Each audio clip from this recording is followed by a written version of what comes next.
حضرت یوسف علیہ السلام کا واقعہ پڑھیے۔ حضرت یوسف کا واقعہ صرف ایک جگہ آیا ہے، مکمل ایک سورت، اور پوری سورت میں صرف حضرت یوسف کا ہے، بڑے تفصیل سے واقعہ۔ حضرت یوسف علیہ السلام کو حسد اور جلن میں ان کے بھائیوں نے کنویں میں ڈال دیا تھا، اور ان کو یہ یقین ہو گیا تھا کہ یوسف مرا جائیں گے، اور جو ابا جان یوسف کی وجہ سے ہماری طرف توجہ کم کر رہے ہیں، اس لیے اب ہماری طرف توجہ ہو جائے گی، یوسف ہمارے راستے سے ہٹ جائیں گے۔ کنویں میں ڈال کے وہ چلے آئے، لیکن اللہ جس کی حفاظت کرتے ہیں، دنیا کی ساری تدبیریں، سارے پلان فیل ہو جاتے ہیں۔ اور اس کنویں میں حضرت یوسف رہے، ٹھیک ٹھاک رہے، پھر ایک قافلہ گزر رہا تھا، ان لوگوں کے ہاتھ آئے، پھر وہ لے جا کے بازار مصر میں فروخت کیا، پھر عزیز مصر نے خرید لیا اور لے جا کے گھر اپنی بیوی سے کہا کہ یہ بچہ جو ہے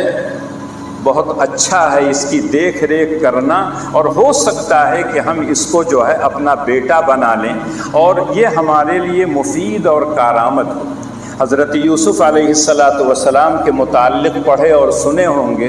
کہ دنیا کا جو حسن ہے وہ آدھا ہے، آدھا حسن و جمال حضرت یوسف کو دیا گیا۔ اب یقینی طور پر حضرت یوسف جب چھوٹے رہے ہوں گے اور پھر ان مراحل سے گزرتے گزرتے جب عزیز مصر کے گھر میں گئے اور پرورش وہاں ہونے لگی، جوانی کی جب دہلیز پر پہنچے ہیں تو ان کے حسن و جمال کے اندر اور نکھار پیدا ہو، اور وہی زلیخا عزیز مصر کی بیوی ان پر عاشق ہو گئی اور ہر طرح سے ان سے اپنی خواہشات کی تکمیل چاہتی تھی، لیکن کبھی حضرت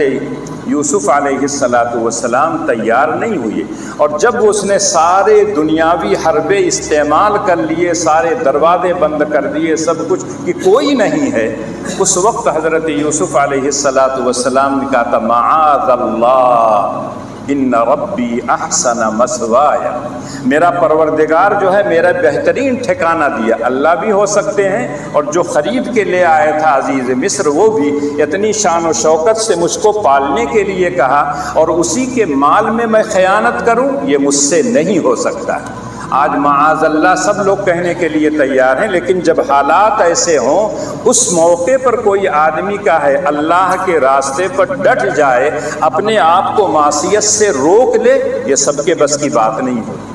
اور پھر عزیز مصر جانتا تھا کہ یہ پاک صاف ہیں، لیکن لوگوں کے زبان کو خاموش کرنے کے لیے کچھ دن کے لیے جیل بھیج دیا، پھر جیل سے نکل کے آئے، اور پھر اس کے بعد یہ خود عزیز مصر بن گئے۔ اجعلنی علی خزائن الارض انی حفیظ علیم۔ یقینی طور پر حضرت یوسف علیہ السلام کے جو حالات دیکھیے، حسد میں مبتلا ہو کر بھائیوں نے کنویں میں ڈالا اور یہ سوچا کہ یہ ختم ہو جائیں گے، اب ہمارے لیے سب کچھ ہو جائے گا، ابا ہم کو مانیں گے، ہماری طرف پوری توجہ، لیکن اللہ جل شانہ کو کچھ اور کرنا تھا۔ حضرت یوسف علیہ السلام کی زبان سے اللہ کہتے ہیں قد من اللہ علینا، اللہ نے مجھ پر اتنے احسانات کیے۔ کہاں بھائیوں نے کنویں میں ڈالا، کنویں سے نکلوایا، بازار مصر میں فروخت کروایا، پھر عزیز مصر کے محل میں میں پہنچا، وہاں میری تربیت ہوئی، اور اس کے بعد پھر مجھے اوپر الزام لگا، زنا کا تہمت لگی، اور پھر میں جیل گیا، جیل سے باہر آیا۔ یہ سب احسانات کس کے ہیں؟ اس کے ہیں۔ اور یہ احسانات کیوں کیا ہے؟ انہ من یتقی ویصبر ان اللہ لا یضیع اجر المحسنین،